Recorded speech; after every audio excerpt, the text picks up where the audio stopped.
Are you ready? All right, ladies and gentlemen, you know what it is. It is the White Table Talk.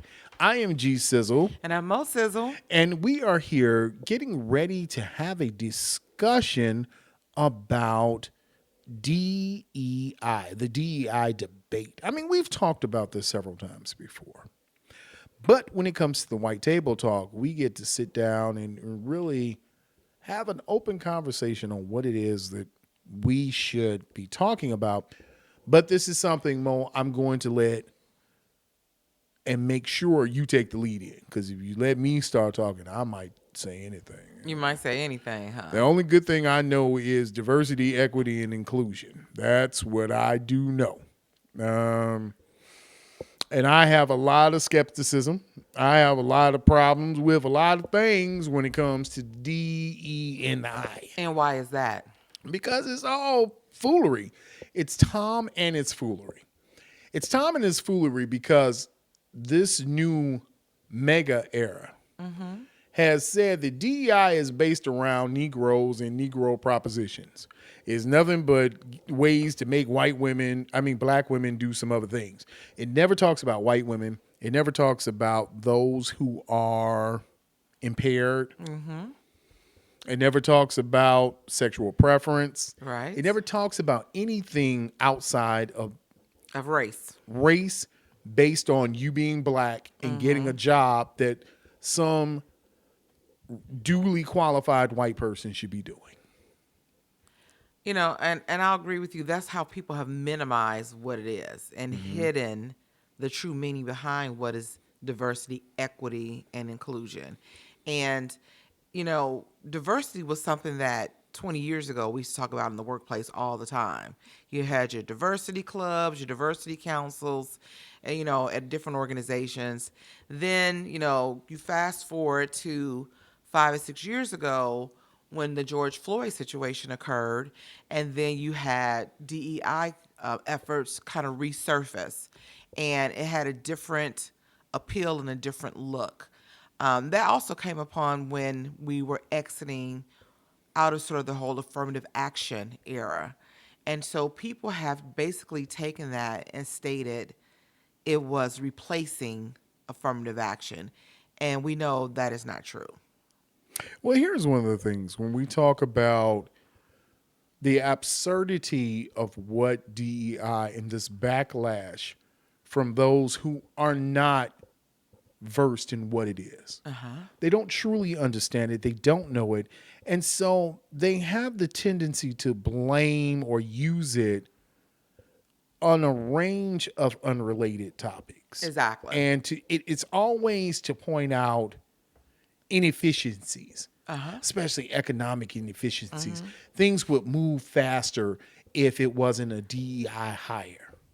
We would have had a better vice president if she weren't a DEI hire. I don't even know how you quantify saying that a vice president was based on a DEI hire. Exactly. Because as we all know, she's one of the most qualified candidates that has stepped forward for presidency or vice presidency in years.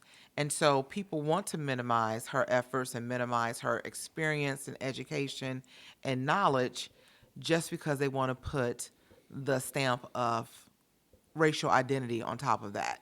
We know she's very qualified, more so qualified than currently who we have sitting in office as our president. So it's oftentimes a way to me, dismiss what people have accomplished, what they have earned, and this is a way of taking that back from them. And that's the thing. When we talk about how this has been mismanaged and how this has been whitewashed. Yeah. When you talk about gaslighting, this is a clear example. Some people don't understand what gaslighting is, or they don't have a clear concept. This is a portion of gaslighting where you know it's a lie. Right. The people around you know it's a lie, but they put together a narrative to make it seem as if or as though this is the way it's going or it should go. Yeah. And therein, that to me, that's the hypocrisy of this whole thing. And the absurdity of it is that you have to have everything based on qualifications. And we're going to talk about how this plays out in the corporate sector and the professionals who are black professionals, how Yeah. this has been a fallout for them. But let me say this. When it comes to qualifications and focus, the focus should not be, and I don't think it was ever intended to be based on just race or gender. No. It was based on those who were most qualified for a position. And the only way you could really find these best qualities in candidates, and I'm going to say it like this, Mo. If you had white men who were far superior, then why would you need to go outside of the white man pool? If all white men were great leaders, they were great economists, they were great at everything they did, you wouldn't need anybody else. Yes. Because they would be the ones who would be able to lead right out of their own pool of candidates. Exactly. You should be able to just walk outside the door and find a qualified white man that can do all things and put him right into position. But and that's again, people are so caught up in making this whole effort based on race, and like you said, it's so many other avenues. Of course, sometimes it is going to come down to the sex of the individual, if it's male or female. It's going to come down to race. It's going to come down to education level. It's going to come down to socioeconomic level. It's a number of factors. Again, DEI also has increased the amount of people with disabilities in the workplace. It has also provided unisex restrooms, or people who are going through the change as far as operations and which restroom do they use and utilize. It's a number of things. And believe it or not, race has been one of the less topics, or less, what I want to say, the minimum effort in putting into getting DEI hires. Yes, sometimes you have a person from another race, so forth, that can do a job or go for a job. But white women, on average, according to the Department of Labor, has been the ones who have benefited from DEI the most. And therein lies another problem where we're talking about black professionals. Qualification scrutiny. This thing where we say that black professionals, and I know whites don't understand it, and a lot of people outside of the black professional community don't understand it. Many blacks in our own community don't understand it, that the requirements and the qualifications are separate. Right. For what black teachers, black leaders, black CFOs, black CEOs, their qualification or requirement is so stringent. And you ask them to be the best of the best. They have to be the best of their class, even though you say, well, they didn't go to Harvard or Yale. Yeah. No, they went to a state institution and still Right. were one of the best in their class, or they were the ones who studied. And so you're saying, well, no, you have to go to an Ivy League, or you have to be in a certain community to make it work. But then you hire people who do the job, get the job done.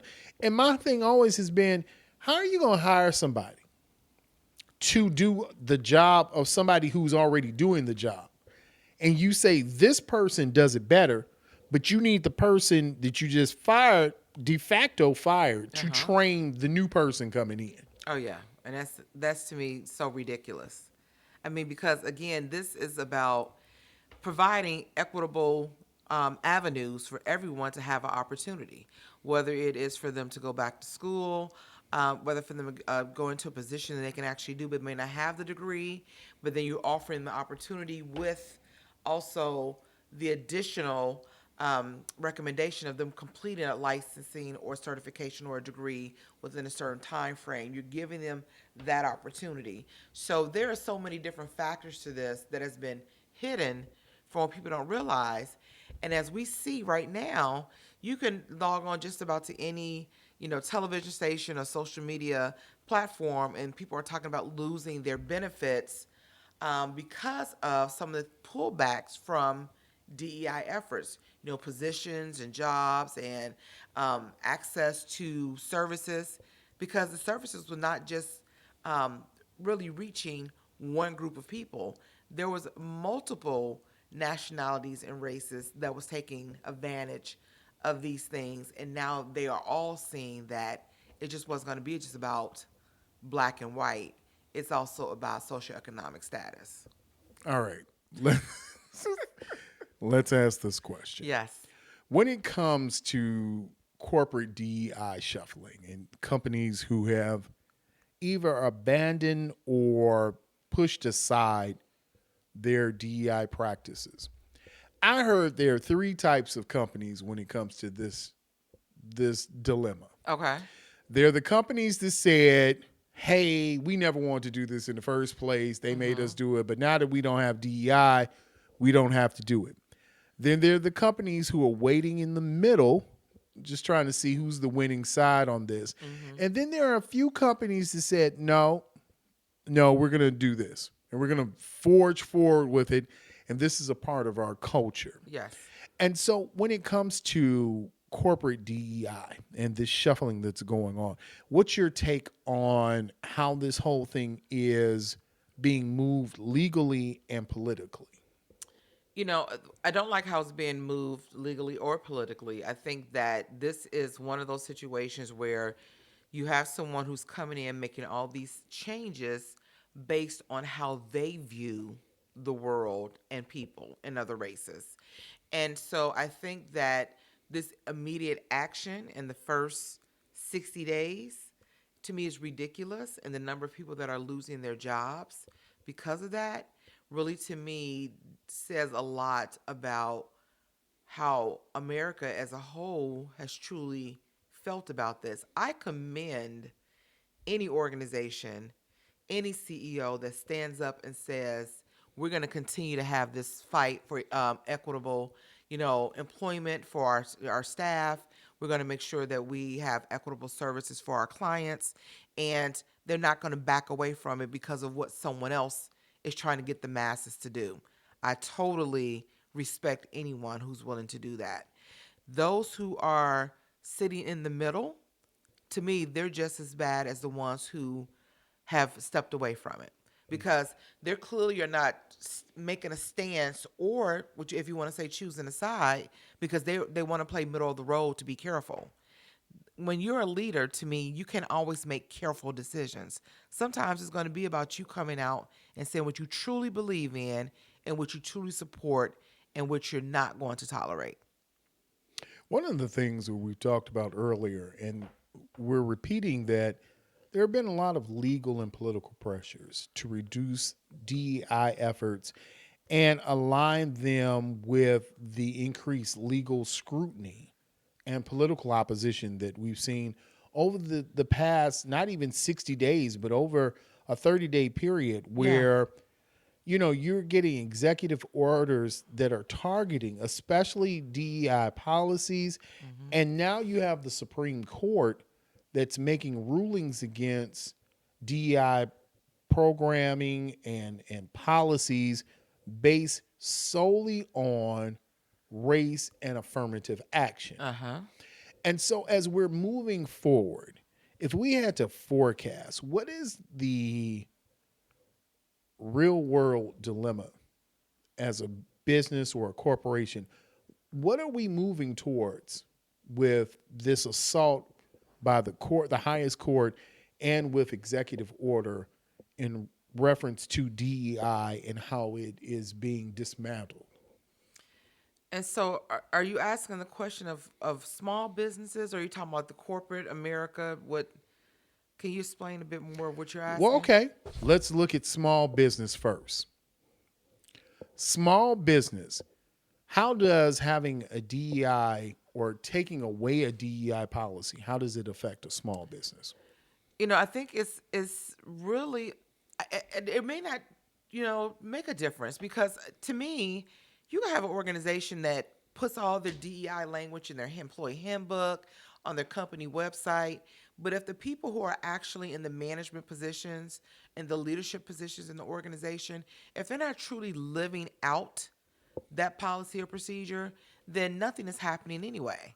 This is only going to impact those who maybe have been getting some type of funding for their DEI programs and efforts.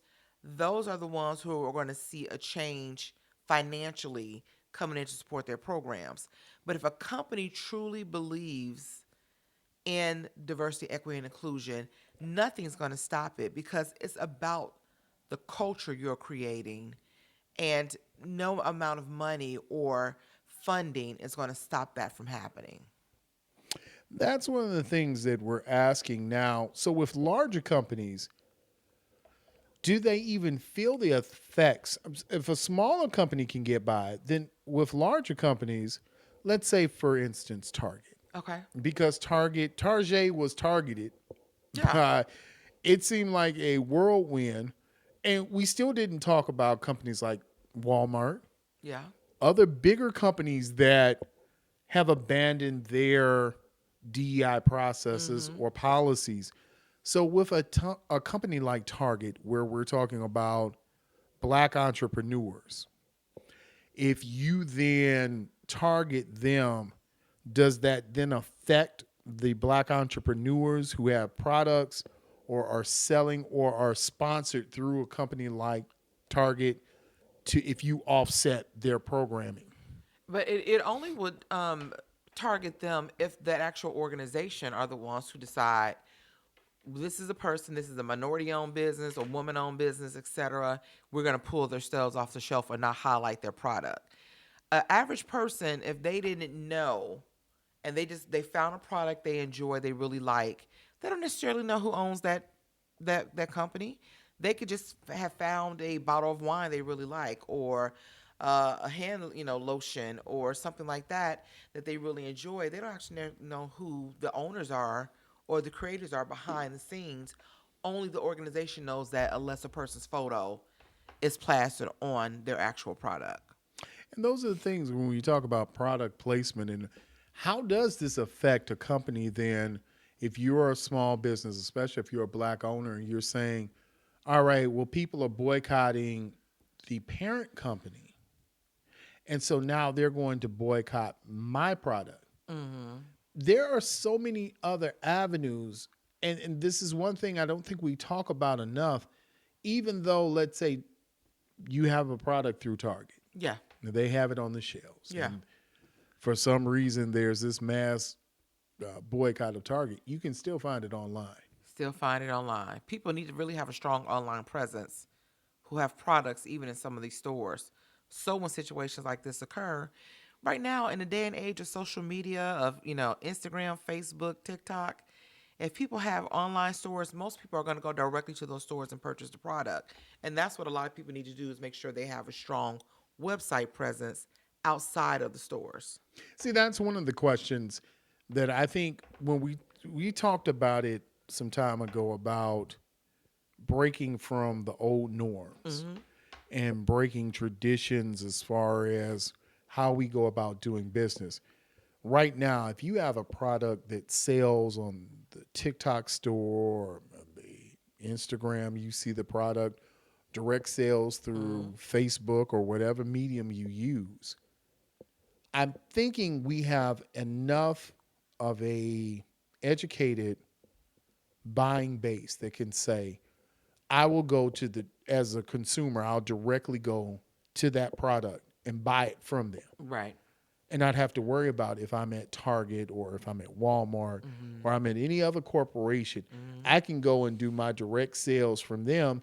And then maybe, because our people, we Yeah. like to hook up. Yeah. So you might get the deal if you go to my website.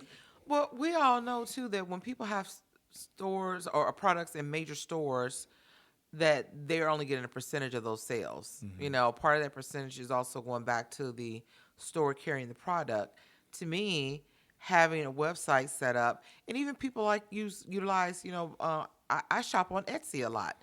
A lot of business owners have their shop set up through there, and they ship directly from the online orders to the customer. And I think that a lot of people need to get smarter with that if you start seeing an impact in their actual business. So let's rethink this. If it's just the two of us and we're the new think tank moving forward with Yes. DEI. So we're moving past tokenism and those efforts to really be based in let's make sure that there's a quota system or that there is something that's based around individuals from race or gender. But now we're working on basing our employment or our hiring practices based on character and production qualifications. So, what do we do as the first steps to move forward in a new world of DEI, of diversity, equity, inclusion that is not called diversity, equity, and inclusion? Actually, at this point, it could be called equity and inclusion. I mean, you know, even when DEI was at its strongest point, some places already had the diversity in the employee base. However, they weren't all given equitable resources or opportunities to go into management level positions. And so, if an organization really truly does have diversity, men, women, socioeconomic status, education, so forth, the next level is really equity and inclusion. And and it's about giving everybody equitable resources. And they say once you have included everyone, you've reached the pinnacle of DEI. And so really they really need to focus on those programs, those things to take the next steps, and then making sure people feel like they are actually included and belong to the organization and not an outlier because of these programs all being cut out. So, if we're saying inclusion and that's the next step, so we've gotten to the diversity. We're trying to make sure we're staying balanced on the equity. Right. Or We're not raise the losing equity. ground. Right. Okay. We're raising the bar for equity. Uh-huh. What is the next step for inclusion? How do we go about making sure everything is inclusive? Well, I think that comes from the steps of when you are making things equitable, you're giving everyone equal opportunity to either say, for instance, if you have a tuition reimbursement program in an organization, everyone has the equitable opportunity to apply, utilize that program to go back to school, have the company pay for it, and then they are included or become included into that pool of people that can really be promoted or move into other positions. So it's just about making sure that the culture you're creating is giving everyone equitable opportunities. You're not just going to one individual or one group of people to get promoted, to go into higher paying positions. You're actually opening that opportunity for the masses. And once you are able to, people feel that there is not any preference or people getting treated better than others, then you've created that inclusive environment because they feel like they're included in the process of becoming a better individual for the organization, growing with the organization, and you've gotten there. And even like I said, even with the best of DEI programs, depending who the management was behind the scenes, doesn't necessarily mean everybody was still getting equitable opportunities or feeling included. They just diversified their base and they felt like they've already met DEI, and that's not DEI, it's diversity. Okay. So now we've answered the question of how you solve for DEI. The last question is for young people coming into the workplace, what is it that they should be looking for based on understanding everything that DEI offers? What's that call to action for the next generation, the younger generation coming in who will be the next wave of employees and employers? I mean, like right now, we have about 5 generations in work. So we have a very young population, all the way up to those who maybe have decided to work past the actual retirement age. And I think for people who are coming into the workplace, they have to make sure they are coming in with the experience and knowledge that they're bringing something to the table. And it's always staying one step above or before something else goes on or changes. And so I think that individuals need to make sure that they're doing that. They're also reaching back and helping others, and that the others does not necessarily have to look like you, but you see somebody who reminds you of yourself, very energetic, want to grow in an organization, very passionate. You can help that person to find their way. So it's also reaching back and talking to others and helping others to get to where they need to be. Well, we've covered a lot of ground. We've talked about the broader impact of DEI, how this has all affected not only businesses but how it will affect the next generation moving forward. So one thing I encourage listeners, and for those of us who are already subscribed, that you like and comment, but you share not only this episode, but you share your thoughts about this episode in the comment section. This is where the commentation comes in, that you're sharing what you heard, and not only sharing, but you're giving your experiences, because somebody might read your comments Yeah. and someone might get some inspiration, or there are young people who are saying, hey, I went through that same thing. This is something from my perspective, or this is something valuing my perspective in diversity and where we should be. So, you know what, Mo, I think you should close out with a statement that really tells or gives all the listeners a wrap up of what you think this whole thing is when it comes to DEI.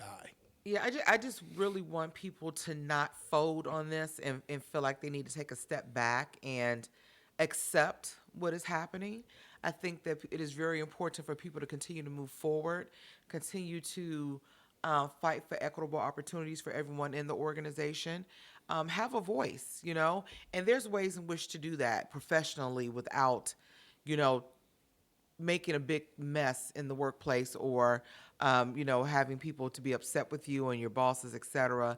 But I think that it's really important for people to continue moving forward, not let us set us back, and again reach out to others, where you can network and give opportunity to those that you are able to give opportunities to, and keep the momentum going. Well, again, I encourage everyone listening to join this conversation. This is an ongoing conversation. This is a living conversation that's going to keep growing, and it's going to become more diverse with people with different perspectives. So I'm G Sizzle. And I'm Mo Sizzle. And listen, make sure that you stay tuned to the White Table Talk here on the Sizzle Uncut.